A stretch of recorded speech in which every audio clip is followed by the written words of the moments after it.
Okay mga lods, yung kaalap natin crystal diet.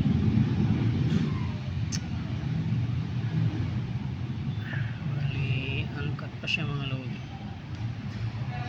Daan na lang natin ito sa daan.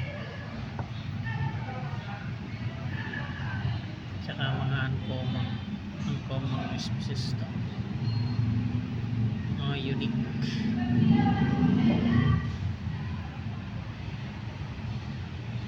Natural yan mga lodi.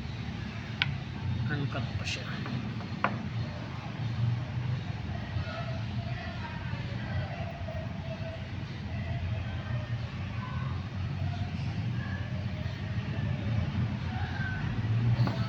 Ito makakamis mga lods. Ang gaganda ng kulay niya. Kulay puti.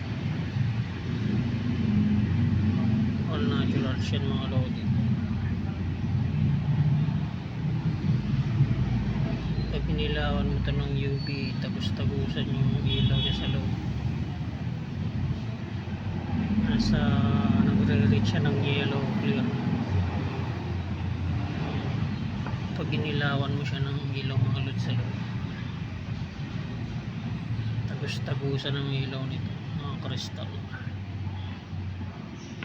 Thank you for watching. Until next time, maraming salamat.